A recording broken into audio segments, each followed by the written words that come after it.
So Roseanne, what brings you in today? My doctor thought that I should have my eyes tested because I had a minor stroke about a week ago. Okay, have you noticed any changes to your vision since that happened? I think my vision's been getting worse over the past year. It seems to fluctuate during the day. I'm not sure I'm safe to drive anymore.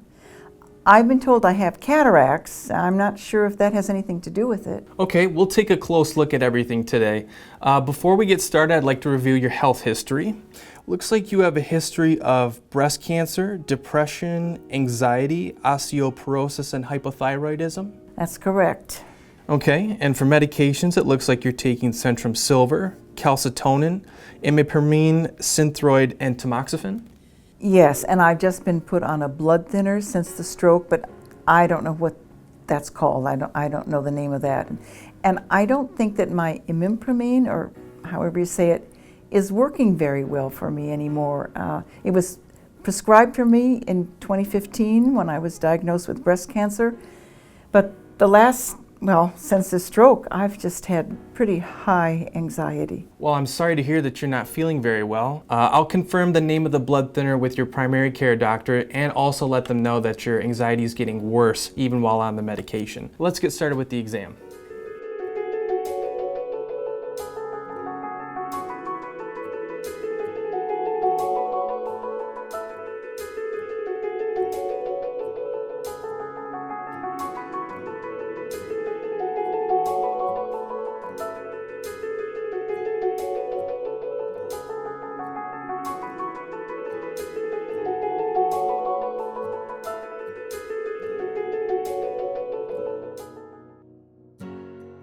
So to start off, the good news is I'm not seeing any internal signs of damage as a result of the stroke. However, your vision is quite reduced as a result of a few things, mainly the cataracts, but you also have significant signs of dry eye. The cataracts have also progressed to a point where glasses are no longer going to help make your vision any better. You also don't meet driving requirements based off of what I'm seeing today. Luckily, the cataracts can be removed and your vision should significantly improve. How can I have the cataracts removed? We'll refer you to a surgeon for a consult to have them removed. It's a very common surgery and I think you'll be very pleased with the results. That being said, I also mentioned the fluctuating vision. That's a result of dry eye. Unfortunately, dry eye is a common side effect to many medications, some of which you're actually taking. And we can't take you off the medications because you need them, but we can manage the dryness. I'd like you to start taking preservative-free artificial tears 3 to 4 times a day, and you can find those at your local drugstore. Well, it sounds like I shouldn't be driving. I can refer you to Big Rapid Social Services who can arrange transportation for you until you have the cataracts removed. Well, that would be great. I'll have my technician help you schedule an appointment with the surgeon. I'll also send a letter to your primary care doctor explaining today's findings and that we're going to go ahead with the cataract surgery. Do you have any questions? No, I think it's all pretty clear. Thank you.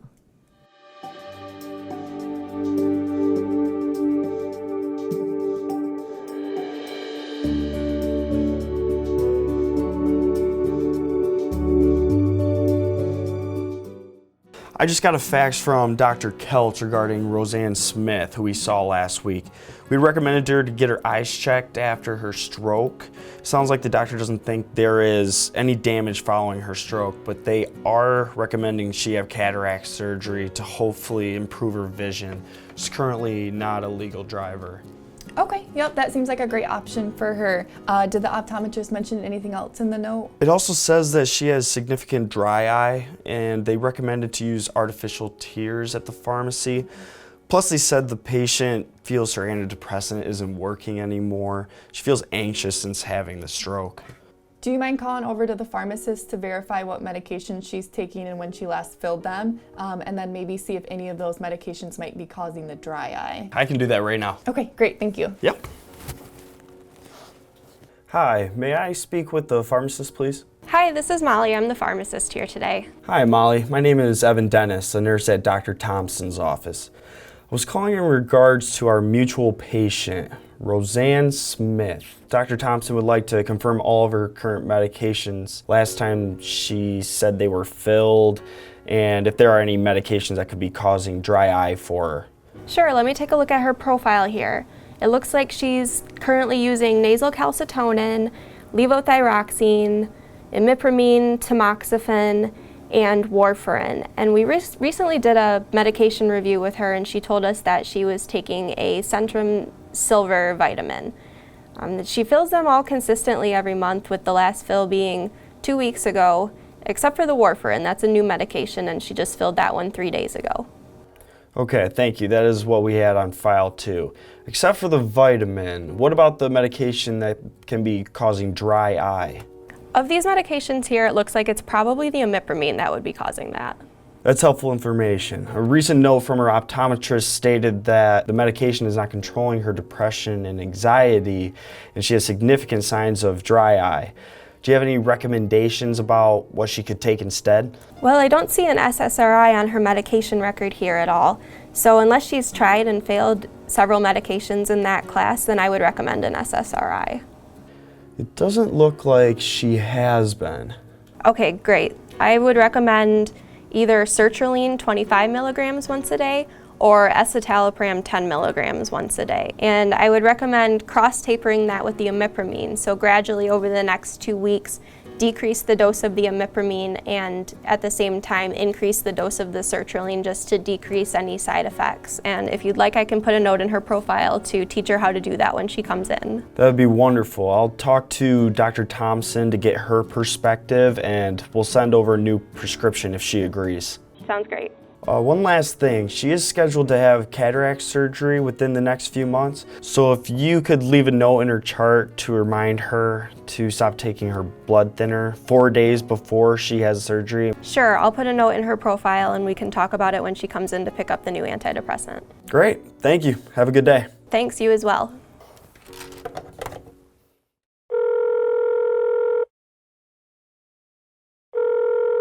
Hi, Dr. Keltz. I'm calling in regards to our mutual patient, Roseanne Smith. I received a letter about her being referred for cataract surgery. I also saw the note about which blood thinner she was taking, and I want to call that over to her pharmacist to confirm. She's currently taking warfarin. Okay, great. I will add that to her chart. Did you get my note about anxiety symptoms and dry eye? Yes, I did. The pharmacist confirmed that the imipramine is most likely causing the dry eye, so we'll likely be switching that medication. Okay, sounds like a plan. Thanks. You're welcome. Have a good day.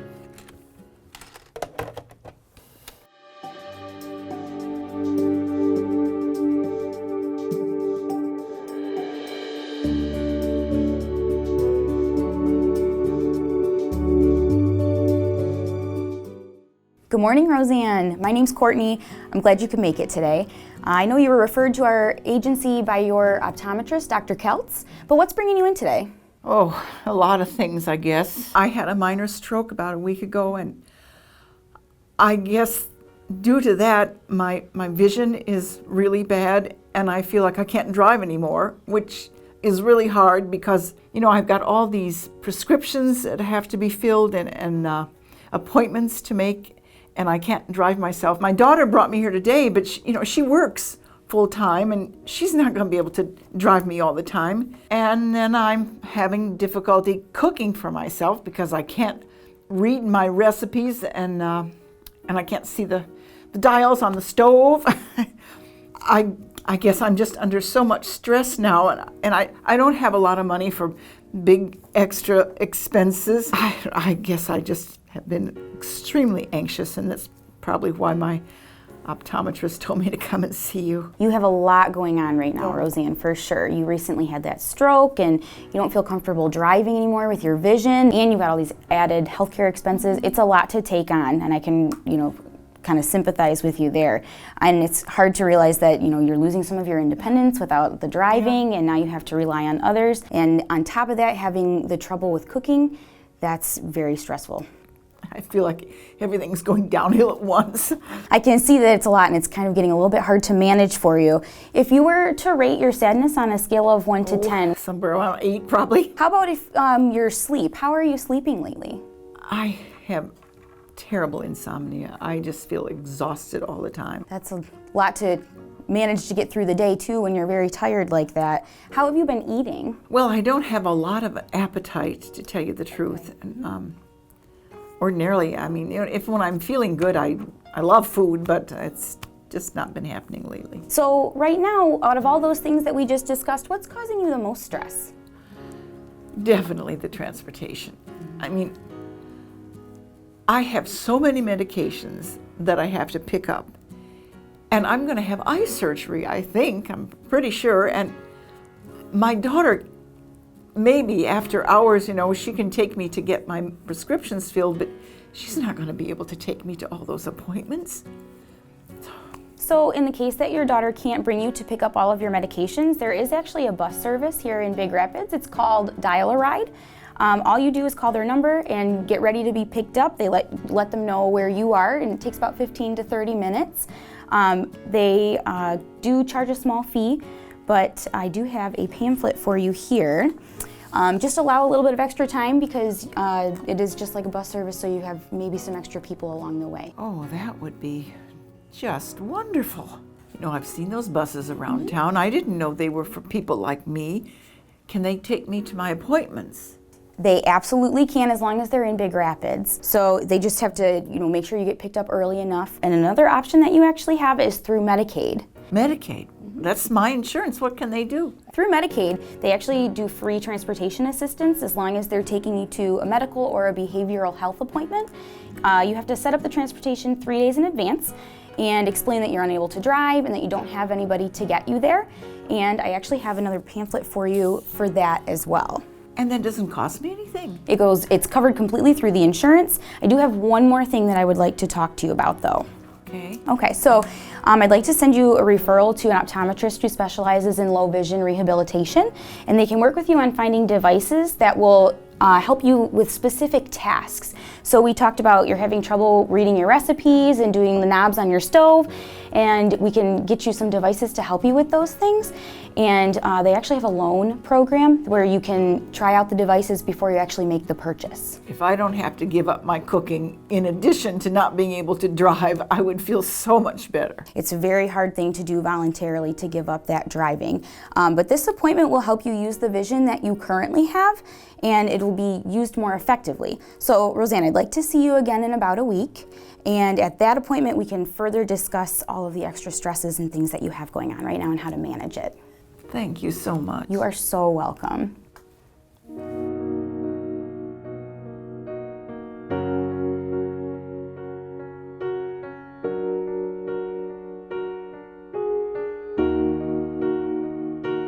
Hi Roseanne, it's good to see you today. I'm glad you stopped in. I just talked to a nurse at your doctor's office about a week ago. We talked about your imipramine and how you may be experiencing some anxiety still due to some recent events in your life. Oh yeah, my anxiety level has been pretty high lately. The doctor said he was going to call and prescribe some new medication that he thought would help. Also, I need your help picking out some artificial tears for my dry eyes. There's so many choices out there. Yeah, it can definitely be overwhelming, so I'll go help you pick out some artificial tears, but I do have that prescription ready for you. So the new medication that we're starting you on is called sertraline. It's a medication that's going to be anti-anxiety, antidepressant, similar to your imipramine, but we're going to be starting you on that on 25 milligrams a day, once a day. And then next week, we're going to increase that dose to 50 milligrams a day, once a day. So that's going to be 2 of those 25 milligram tablets. Now, at the same time, we're going to start decreasing your imipramine dose. So this week, I'd like you to take 25 milligrams of that twice a day. The following week, I'd like you to take 25 milligrams of that once at bedtime. And then the week after that, we're going to go ahead and stop the imipramine completely.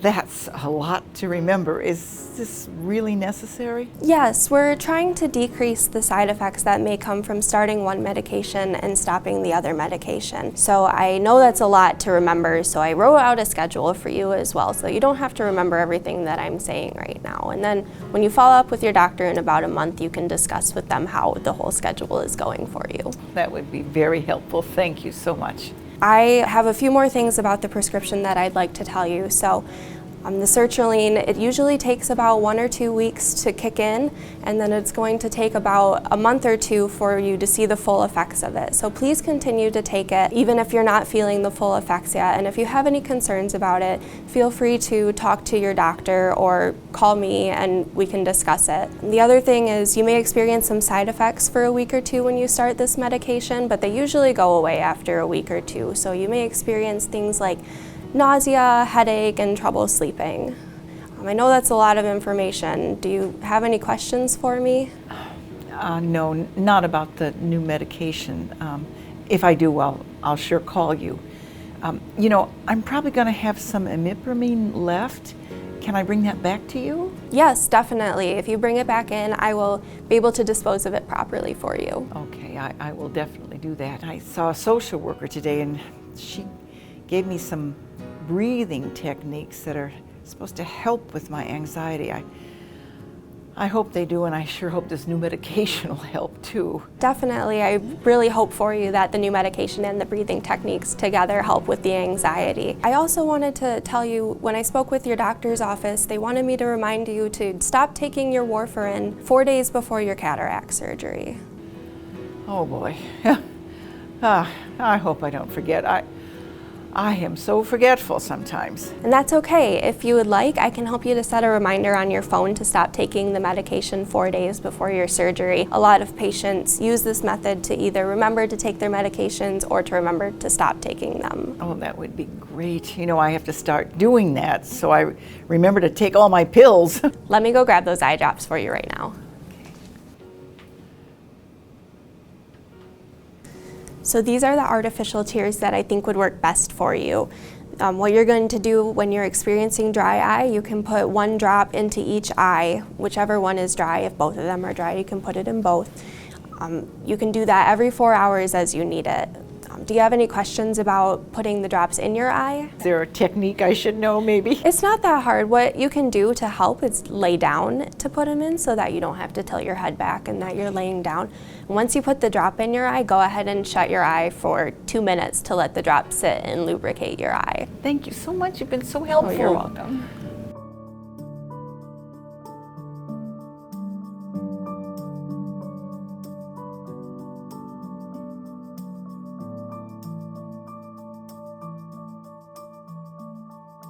Well, Mrs. Smith, it looks like the cataract surgery went very well. I'm very pleased with the results. So am I. I can't believe how much clearer everything is. Even the leaves on the trees look greener than they have in years. That's wonderful. I'm very happy to hear that.